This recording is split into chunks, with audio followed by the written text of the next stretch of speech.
अस्सलाम वालेकुम। अभी हम निकल रहे हैं अपने गांव के लिए। ਉੱਥੇ ਮੇਰੇ ਮਾਮੂ ਦੇ ਮਾਮੂ ਹੁੰਦੇ ਨੇ, ਉਹਨਾਂ ਨੂੰ ਮਿਲਣ ਵਾਸਤੇ ਜਾ ਰਹੇ ਹਾਂ। ਤੇ ਮੇਰਾ ਪਿੰਡ ਫੋਰਟਾਬਾਸ ਲਾਹੌਰੋਂ ਤਕਰੀਬਨ 350 ਕਿਲੋਮੀਟਰ ਦਾ ਟਰੈਵਲ ਹੈ ਤੇ ਦੁਆ ਕਰਨਾ ਕਿ ਅਸੀਂ ਬਖੈਰ ਆਫਿਸ ਪਹੁੰਚ ਜਾਈਏ। ਤੇ ਬਾਕੀ ਤੁਹਾਨੂੰ ਰਸਤੇ ਦੇ ਵਿੱਚ सारा राह बहाना जावांगे ਅਸੀਂ ਕਿੱਥੋਂ ਕਿੱਥੋਂ जा रहे हैं ना। Thank you.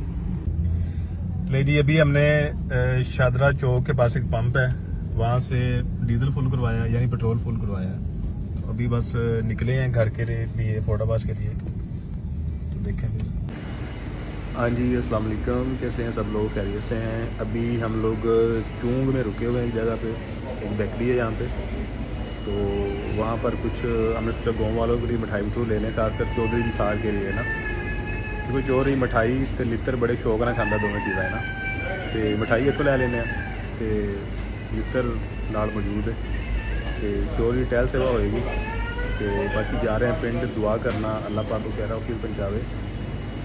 तो काफ़ी सारे लोग पुछते हैं कि तुहाडा पिंड किहड़ी साइड ते वे। लाहौरों निकल के GT रोड जाता है जिहड़ा मुल्तान वाला, उत्थे साहिवाल तो एक रस्ता मुल्तान चला जाता है, दूसरा चला जाता है आरफ वाला, बहावल नगर, हरुणाबाद ते फरोटाबाद। उस तो भी मेरा पिंड है जी। तो बाकी जा रहे हैं इंशाल्लाह, दुआ याद रखें। लें जी, अभी हम लोग पहुंच गए हैं मांगा मंडी।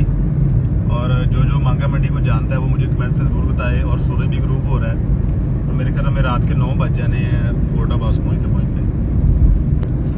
हाँ जी, अभी हम पत्तों की पहुँच गए हैं। ये पत्तों की टूल प्लाजा है। और जो लोग पत्तों की या इसके इर्द गिर्द से बिलोंग करते हैं वो कमेंट में ज़रूर बताइएगा। नहीं जी, अभी हम साहिवाल पहुंच गए हैं। यहाँ से ये रोड सीधा मुल्तान की तरफ जाता है और ये इधर मुड़ जाता है आरफ वाला की तरफ, यानी कि फरोटाबाद और बहावल नगर की तरफ।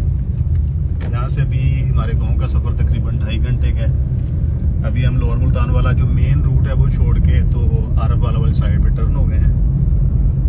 तो अब जा रहे हैं। अभी मैं अपने ज़िला बहावल नगर में पहुंच गया हूँ। बहावल नगर सिटी में ये हमारा ज़िला है और ये उसका बाईपास है। यहाँ पे सारे अड्डे वगैरह हैं बाहर। यहाँ पे हमारी बस भी लगती है नियाजी 99 की इधर। और यहाँ से भी आगे जा रहे हैं हरुणाबाद की तरफ। लो जी, फाइनली अल्हम्दुलिल्लाह मैं अपने पिंड पहुँच गया। मैं बखैर वाफियत तो लाहौरों निकल के पूरे 5.5 घंटे लगे ने। तो शक्लां मैनूं आउंदे मिल पईयां ने जी। चोर इंसार ते असीब जी भाई, थोड़ा अगे हो यार।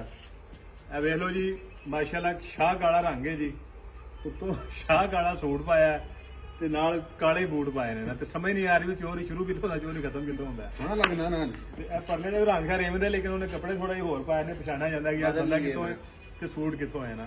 चोरी सुना, शुक्र है फायदा। वापसी कदों जाना है? माशाल्लाह चोरी सेहत बड़ी बनाई है जी, तुसीं वेख सकदे हो। ते जिवें ओ नहीं हुंदे ओ ओड़े हुंदे शिकारी, चोर भी शिकारी बनया अपने वालों जड़ा ना, वो पटवारी शिकारी। बाकी तुसी मेरे व्लॉग के बारे दसना कि तुहानूं मेरा व्लॉग किवें दा लग्या, लाहौरों लैके ते मेरे पिंड तक दा सफर। असल ते रात दा टाइम हो गया फिर मैं तुहानूं शहर प्रॉपर विखा नहीं सकिया, लेकिन ये नाल मैं तुहानूं सारा विच गाइड कर दिता है कि मेरे उत्थों कितना सफर, तकरीबन 350 किलोमीटर सफर है मेरे लाहौर वाले घर तो लैके ते पिंड वाले घर तक। ते कोई 5-5.5 घंटे लगते हैं अगर आराम सुकून आओ तो, क्योंकि सारा ना GT रोड है। तो बाकी अलहमदुलिल्लाह पहुँच गया। हुण मैं कोई 1 या 2 दिन सिर्फ पिंड ना, क्योंकि वापस जाना पैना। मामू आए नाल, मामू ने वापस यूरोप जाना। तो चोरी खुश हो गया, लेकिन चोरी टेंशन ना लै, 1-2 दिन च कोटा पूरा हो जाएगा। 2 दिन मैं तेरी चीज भाल करके जावांगा। बाकी भाई अली फैसल दा अकाउंट दा विजिट करो, शेयर करो, कमेंट करो, चैनल ਨੂੰ सब्सक्राइब करो जी जी। ते तू कदी नहा भी लिया कर अपने को हाल ते वे खुदा दे बंदे। मैं 2-3 वारी नहाता जी। मैं सारे जिसम तेल मारे, अच्छा फिर मैं शैम्पू सिर च पाई, वो गुल कीता जी। नहीं ते यार तू ये नहाता ते तेरी यार सूरत हाल है। साबण मैं 2-4 वारी साबण ਨੂੰ ਫਿਟੇ ਮੂੰਹ ਆਖਿਆ ਮੈਂ। ਇਹ ਤੁਸੀਂ ਕਮੈਂਟ ਦੇ ਵਿੱਚ ਲਾਜ਼ਮੀ ਗੱਲ ਦੱਸਣੀ ਕਿ ਤੁਹਾਨੂੰ ਪਤਾ ਲੱਗਦਾ ਪਿਆ ਕਿ ਚੋਰੀ ਕਿੱਥੋਂ ਸ਼ੁਰੂ ਹੋਈ ਤੇ ਕਿੱਥੇ ਤੱਕ ਖਤਮ ਹੋ ਰਿਹਾ ਨਾ।